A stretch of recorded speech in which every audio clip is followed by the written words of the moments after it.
Kita akan bahas ya, nanti di Cahaya Pagi ini akan dibahas secara Rasulullah membangun diplomatik. Monggo kajiannya terlebih dahulu, mukadimah nanti kita tanya jawab. Silakan Ustadz Suroto.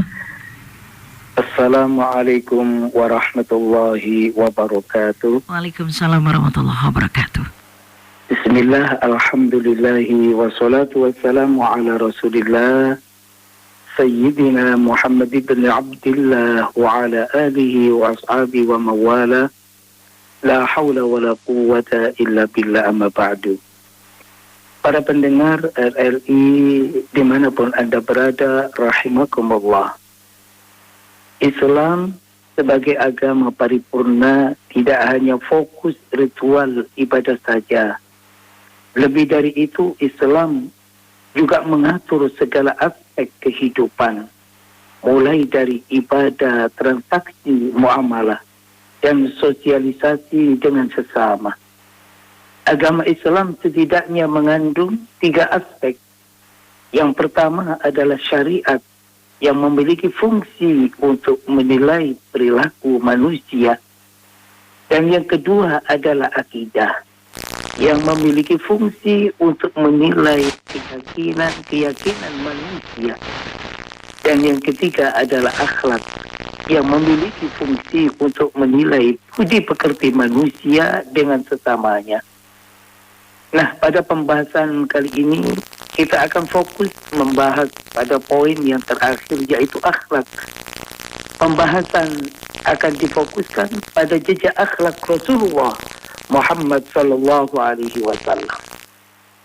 Pembahasan tentang akhlak Rasulullah tidak lepas dari pembahasan perihal perkembangan Islam pada awal mula didakwakan oleh baginda Rasulullah Muhammad sallallahu alaihi wasallam kepada umat manusia saat itu. Islam datang dengan membawa spirit revolusi menuju peradaban yang menjunjung tinggi moralitas dan nilai-nilai kemanusiaan. Akhlak menjadi salah satu pondasi paling solid yang menjadikan Islam sebagai agama yang bermartabat. Rasulullah Muhammad SAW sendiri membawa misi untuk menyempurnakan akhlak. Sebagaimana sabdanya, beliau menyampaikan, innama bu'istu liutammima makarimal akhlak. Yang artinya sesungguhnya aku ini diutus oleh Allah hanya untuk menyempurnakan akhlak. Pada hadis di atas menjadi salah satu bukti otentik bahwa Nabi Muhammad SAW lahir sebagai pembawa Islam yang penuh rahmatan lil alamin dan perbaikan akhlak. Peradaban itu terus berkembang sehingga menjadikan Islam sebagai agama yang diminati dan dimengerti dan digemari oleh setiap manusia. Perkembangannya sangat pesat, diterima oleh mayoritas kalangan. Kalaupun ada yang menolak, tentu hal itu bukan atas dasar ketidaksenangan mereka kepada akhlak Rasulullah, akan tetapi atas dasar fanatisme pada keyakinan sebelumnya, kepentingan yang terusik atau faktor lainnya. Dengan bermodalkan akhlak yang mulia dan budi pekerti yang luhur, keberadaan Rasulullah Muhammad SAW menjadi kebanggaan tersendiri bagi masyarakat Arab. Dengannya penyebaran Islam menjadi lebih mudah dan lebih gampang untuk disampaikan kepada orang lain. Pun orang lain tidak akan merasa canggung dan tidak takut untuk mengatakan bahwa dirinya akan masuk dan memeluk kepada agama Islam. Oleh karenanya Allah Subhanahu wa ta'ala memuji Rasulullah di dalam Al-Quran disebabkan akhlaknya yang mulia dan budi pekertinya yang begitu luhur. Di dalam Al-Quran disebutkan wa innaka la'ala khuluqin azim, yang artinya sesungguhnya engkau wahai Nabi Muhammad benar-benar berbudi pekerti yang luhur. Dari dua dalil di atas dapat kita pahami bahwa Rasulullah Muhammad Sallallahu Alaihi Wasallam sebagai teladan umat Islam adalah pribadi yang sangat agung, akhlaknya yang begitu mulia, memadukan antara pemenuhan terhadap hak-hak Allah Subhanahu wa taala dan penghargaannya kepada sesama manusia.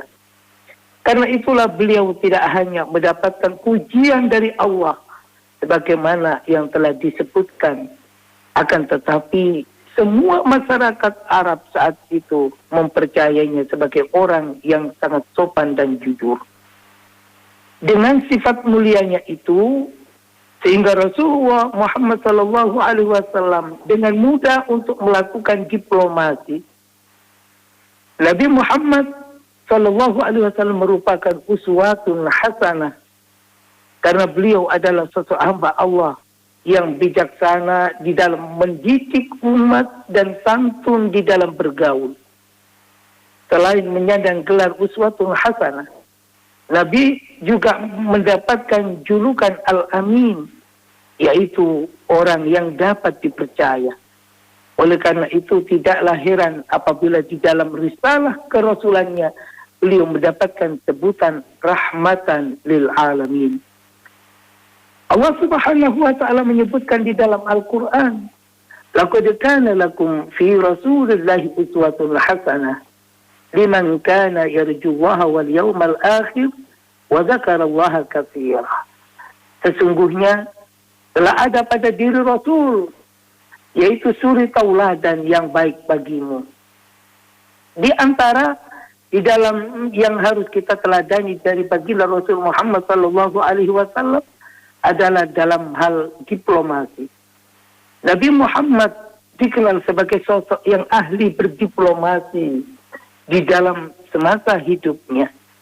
Nabi Muhammad sallallahu alaihi wasallam seperti yang dituliskan oleh As-Sayyid Muhammad bin Alawi Al-Maliki di dalam kitabnya Syariatullah Al-Khalidah, telah melakukan diplomasi tidak kurang dari 70 kali, baik dengan kelompok Arab maupun bangsa asing. Jumlah itu jauh lebih banyak daripada pengerahan kekuatan militer yang dilakukan di zaman Nabi Muhammad Sallallahu Alaihi Wasallam, yaitu hanya sebanyak 19 kali. Hal itu menjadi bukti bahwa Nabi sebagai pemimpin umat Islam, Rasulullah sangat menghargai keberagaman sesuai dengan misinya untuk menyebarluaskan Islam sebagai agama rahmatan lil alamin. Saya kira niku ning nggih sebagai prolog pembukaan mukadimah ulang. Iya, terima kasih Ustadz. Banyak sekali yang sudah disampaikan ya, bahwa tadi disampaikan tatanan dunia global ya dengan ragam entitas negara ini memunculkan keniscayaan saling mengenal dan bekerja sama ya, berbagai bidang kerjasama dan hubungan timbal balik itu akan membantu menciptakan harmoni antar penduduk dunia. Itu mungkin juga cara Rasulullah membangun hubungan diplomatik seperti itu disampaikan Ustaz tadi. Kemudian juga dalam Islam hubungan dan perjanjian internasional itu dijalin untuk menegakkan hukum dan ketertiban di dunia. Nah ini sangat penting ya Ustaz. Hal ini penting agar semua orang itu dari berbagai budaya dan keyakinan ini dapat hidup damai tanpa takut terjadi penindasan. Kemudian juga disampaikan Ustaz tadi bahwa Nabi Muhammad sebagai negarawan, prinsip paling fundamental dalam sebuah jalinan antar negara ialah menghormati kesepakatan dan fakta perjanjian. Kemudian perjanjian yang telah disepakati tidak boleh dilanggar oleh kubu muslim. Sebaliknya, bila pihak kedua melanggarnya, maka kaum muslim berhak keluar dari kesepakatan perjanjian tersebut. Nah, ini ada pertanyaan-pertanyaan dari Cak-Ning yang sudah dikirim ya lewat WhatsApp di 089 ya 602111968. Matur nuwun ya yang sudah bersama kami dari Cak Hadi. Matur nuwun Cah Hadi wonten Ampel niki Ustadz Suroto. Nggih, Iya. nggih ning. Ada pertanyaan dari Cah Hadi di Ampel. Oke. Nggih ning. Ustadz Suroto dan Bunda Aprilia Putri selalu dirahmati Allah. Amin. Bagaimana cara kita untuk menyempurnakan dan sedikit dalam mentoladani akhlak Rasulullah Muhammad SAW di zaman akhir sekarang ini yang banyak tantangan dan cobaan yang saling berebut urusan dunia. Ngaten. Terima kasih Cah Hadi Purwanto wonten Ampel. Monggo Ustadz. Nggih. Bahwa Rasulullah Shallallahu Alaihi Wasallam tadi sudah disampaikan di dalam firman Allah, tepatnya surat Al-Ahzab ayat 21 yang berbunyi Bismillahirrahmanirrahim. Laqad kana lakum fi Rasulillahi uswatun hasanah liman kana yarjullaha wal yawmal akhir wa dzakarallaha katsira. Yang artinya sesungguhnya telah ada pada diri Rasulullah Muhammad sallallahu alaihi wasallam itu adalah suri tauladan yang baik bagimu, yaitu bagi orang-orang yang mengharap rahmat bagi Allah dan kedatangan hari akhir, yakni hari kiamat, dan dia banyak berzikir atau menyebut kepada Allah Subhanahu wa taala. Tentunya bahwa kalau kita mau mengambil contoh atau mengambil uswah teladan kepada Rasulullah sepenuhnya, seutuhnya, mungkin kita selaku umatnya tidak akan mampu. Okay. Paling tidak sedikit apa yang bisa kita contoh dari kehidupan baginda Rasul Muhammad Sallallahu Alaihi Wasallam. Terlebih di zaman akhir seperti sekarang ini, paling tidak apa yang disampaikan oleh Rasulullah di dalam misi dakwanya adalah menebar kasih sayang, menebar kedamaian ya di dalam kehidupan ini, yaitu dengan menggunakan akhlak yang baik, dengan akhlak yang mulia. Tentunya hal itu tidak lepas daripada komunikasi atau bahasa sekarang adalah diplomasi yang baik atau komunikasi yang baik. Sebab Rasulullah Shallallahu Alaihi Wasallam menyatakan salamatul insan fi hifdzil lisan, bahwa selamatnya manusia itu diantaranya adalah karena dia bisa menjaga lisannya. Paling tidak itu akhlak yang bisa kita ambil, kita contoh, kita teladani dari baginda Rasul Muhammad Sallallahu Alaihi Wasallam. Kita menjaga lisan kita, menjaga sikap kita, di dalam pergaulan dan lain sebagainya. Keringatan insya Allah nih. Ya. Baik, terima kasih untuk Cah Hadi Purwanto lewat WhatsApp nih. Ada lagi nih Ustaz dari Cak Boy wonten Karangmenjangan, matur nuwun Cak Boy. Assalamualaikum warahmatullahi wabarakatuh Ustaz. Assalamualaikum warahmatullahi wabarakatuh. Iya, dari Cak Boy pertanyaannya, apakah Nabi Muhammad dalam dakwahnya juga sering melakukan diplomasi? Monggo dijawab Ustaz. Makasih Cak Boy atas pertanyaannya, bahwa Rasulullah Shallallahu Alaihi Wasallam adalah termasuk sosok diplomatik yang unggul dan ulum. Suatu ketika, sebagai contoh, pada saat pemugaran atau perbaikan kembali Makkah pada waktu itu, telah diadakan perbaikan kurang lebih pada saat itu tahun 605 Masehi. Terjadi peristiwa yang sangat besar. Kejadian itu menyebabkan kota Makkah dilanda banjir dan Ka'bah mengalami kerusakan. Kemudian masyarakat Makkah panik bukan main. Mereka segera melakukan kerja bakti dan bergotong royong memperbaiki Ka'bah. Beberapa hari kemudian, Ka'bah bisa diperbaiki seperti semula. Akan tetapi ada masalah yang muncul ketika mereka harus meletakkan Hajar Aswad. Para pemuka suku mereka berhak untuk meletakkannya. Mereka tersebut dan mereka berebut dan akhirnya terjadi suatu perselisihan. Tatkala diketahui bahwa yang pertama kali masuk Babus Sofa adalah Nabi Muhammad SAW, mereka bersorak, inilah hakim kita. Kami rela atas putusannya, teriak mereka. Mendengar pernyataan itu, Nabi Muhammad SAW kemudian meminta disediakan selembar kain surban yang kuat. Begitu kain dihamparkan, Nabi meletakkan batu di atasnya. Orang-orang belum mengerti apa yang akan diperbuat oleh Nabi. Mereka mengamati dengan baik. Nah, setelah batu itu berada di atas kain, Nabi melihat sekeliling dan meminta kepada setiap kepala suku yang berselisih untuk maju ke depan. Beberapa kepala suku maju mendekati Nabi Muhammad SAW dan Nabi segera membimbing mereka untuk memegang tepian kain itu bersama-sama dan segera mengangkat Hajar Aswad secara bersama-sama pula. Mereka merasa lega dan Nabi sendiri yang meletakkan Hajar Aswad itu pada tempatnya. Semua yang tadi bertikai merasa diperlakukan oleh Nabi dengan adil dan penuh kebijaksanaan. Dengan kebijaksanaan itu, Nabi telah menyelamatkan suku Quraisy dari pertikaian dan pertumpahan darah.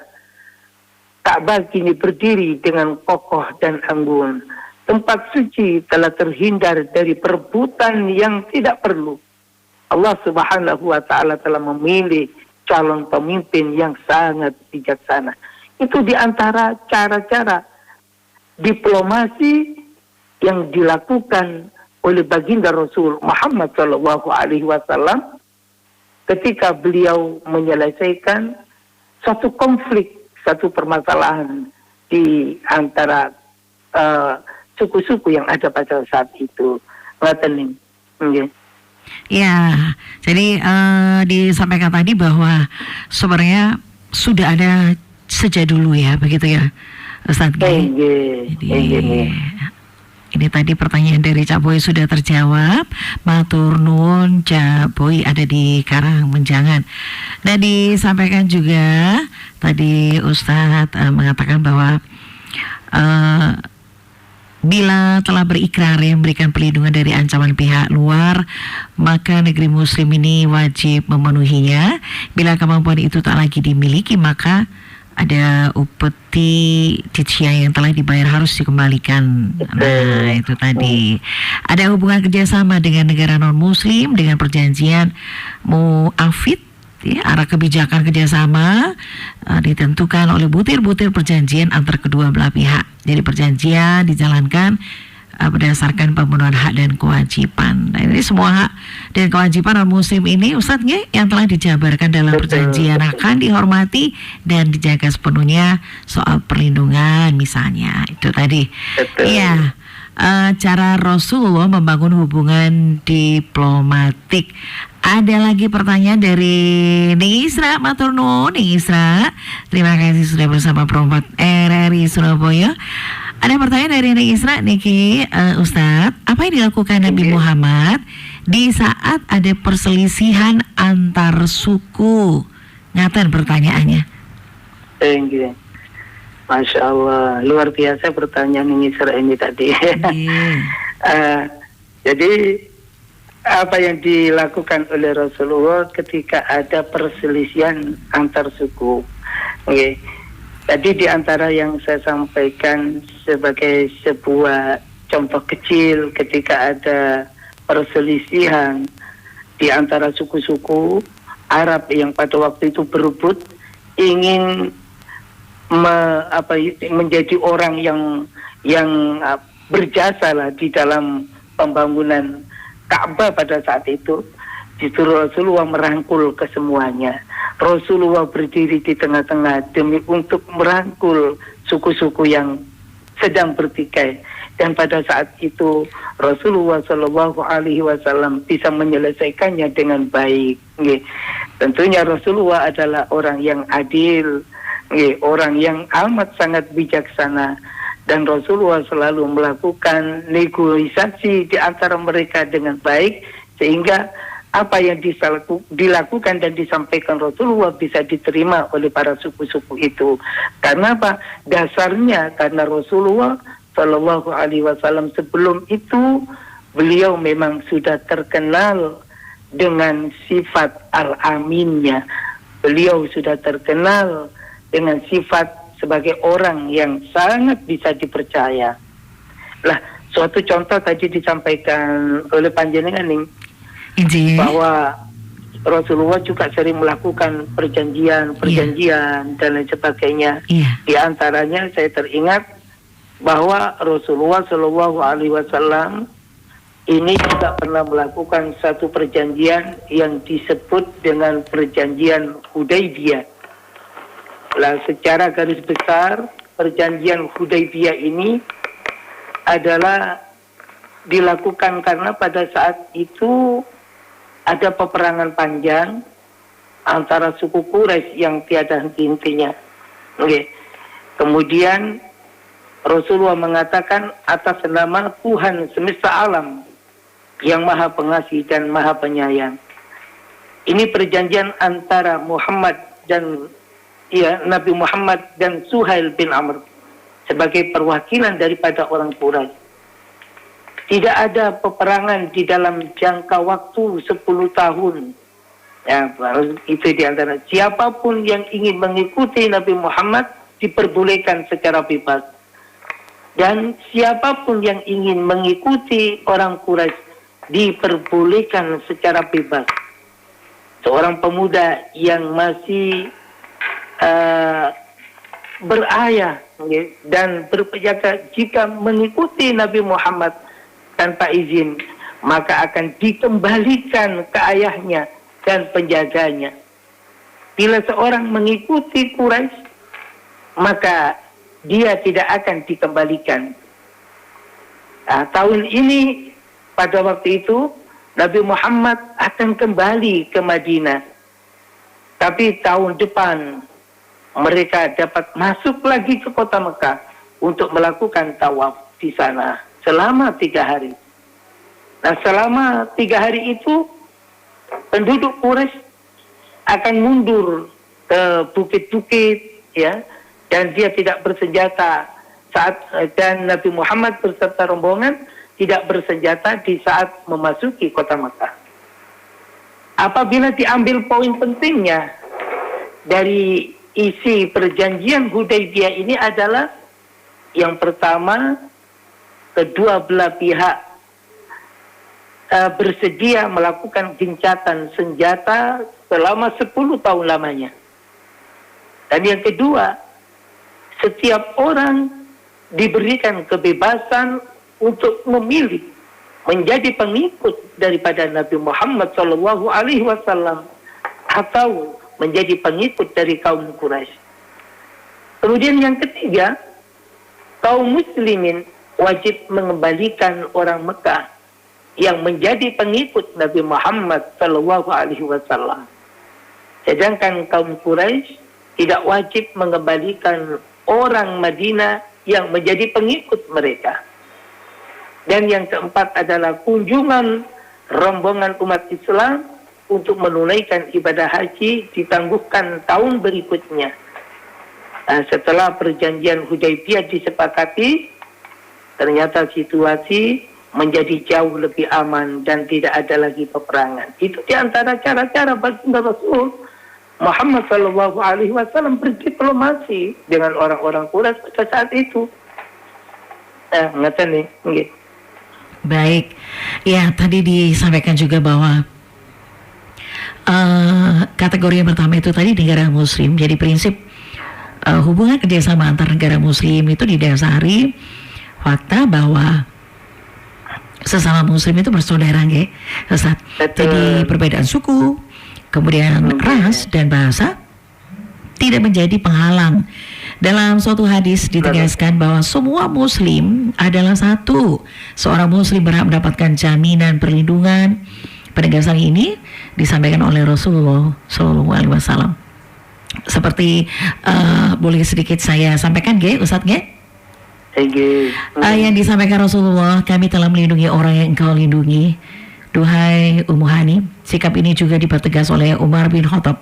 Ia pernah menerima jaminan keamanan yang diajukan oleh budak untuk penduduk Irak. Nah, tadi diceritakan juga bahwa atas dasar inilah maka saling menjalin kerjasama antar negara muslim adalah konsekuensi dari keimanan mereka, dan perdamaian sesama negara muslim itu bisa dinyatakan rusak apabila salah satu atau bahkan kedua negara sekaligus berpindah agama. Disampaikan juga tadi Ustaz bahwa suatu ketika terjadi penyerangan oleh pihak murtad, maka negara muslim berkewajiban membantu negeri yang diserang, termasuk berkeharusan membantu menciptakan perdamaian di antara pihak yang bertikai. Ada lagi ini Ustaz, kita baca dulu ya. Ini mau tanya dari Cak Arif Sugeng Enjang, selamat pagi. Cak Arif di Kapasari. Cak Arif Kapasari mau tanya, kita sebagai umat biasa bukan dari ranah negara, kadang mencontoh uswatun hasanahnya Rasulullah untuk kerjasama kepada orang lain, kadang dibujuk, mangkeli katanya. Kalau Rasul kan diplomatiknya jujur dan saling percaya. Kalau sekarang susah cari yang dipercaya. Betul memang. Solusinya gimana? Gimana Ustaz? Cak Arif Kapasari matur nuwun. Untuk mencari sosok manusia yang betul-betul bisa dipercaya saat ini memang sulit sekali nih ya. Inji. Apalagi zaman sekarang kita wis kadung percaya 100%, ternyata gurine jiketek. Gabrus ya. Gabrus, ada udang di balik rempeyek ternyata. Betul. Betul. Memang sulit sekali kita hidup di zaman sekarang ini nih. Kita memang di dalam agama kita dianjurkan selalu berhusnudzon kepada manusia, kepada orang lain, lebih mengedepankan husnudzon kita daripada suudzon kita. Akan tetapi tentunya kita juga harus waspada, karena waspada itu juga dianjurkan oleh baginda Rasul Muhammad SAW, al-muslim ghirah, bahwa kita harus juga punya rasa kehati-hatian, rasa cemburu, karena benar enggak orang ini dapat dipercaya, benar enggak orang ini akan dapat sesuai dengan apa yang saya pikirkan gitu. Tapi paling tidak kan kita punya nilai-nilai atau penilaian tertentu kepada seseorang melalui kedekatan kita, melalui latar belakang orangnya dan lain sebagainya. Dari situ mungkin kita kemudian bisa mengambil suatu keputusan, oh orang ini benar-benar jujur, oh orang ini ngapunten hanya basa-basi, hanya lipstik belaka. Seperti itu nih. Tapi kadang-kadang begini, orang itu kan bisa berubah dengan situasi dan kondisi ya. Tapi memang tidak semua, kita kan tidak bisa gebiau-ya gitu ya. Tidak semua. Tapi kan orang itu, manusia itu punya nanti berubah sifat atau sesuatu yang mungkin sikonnya rasanya gitu ya, kayak tadi ya. Kadang-kadang begini, kita juga sudah memproses orang, memproses ya. Artinya kita sudah menilai begitu ya. Kadang-kadang kan awalnya baik ya. Baik itu kan kadang-kadang kan baik itu ada misi, ada tujuannya gitu kan. Meskipun Meskipun prosesnya itu dia masih apa ya, masih kekeh ya, atau mungkin masih konsisten ya dengan dia kejujurannya. Tapi pada suatu saat ya, pada suatu saat mungkin sikon itu berubah. Mungkin yang dulunya dia punya duit, akhirnya dia nggak punya duit gitu kan? Ya itu kan sikon ya. Akhirnya dia menghalalkan segala cara. Jadi kalau kita mau konsisten ya, jadi konsisten setiap manusia itu tergantung dirinya sendiri kan. Ada yang memang dia nggak punya duit tapi dia nggak mau curi, gitu kan? Dia nggak punya duit tapi dia nggak mau curi, meskipun ada uang dia nggak mau curi karena dia konsisten. Tapi ada yang misalnya duit ya, ono duit geletak ya dicukup, itu kan ada juga seperti itu ya. Tergantung. Saya sekarang ini banyak yang mungkin gini, orang kita tidak boleh negatif thinking sama orang, betul ya? Tapi waspada itu harus.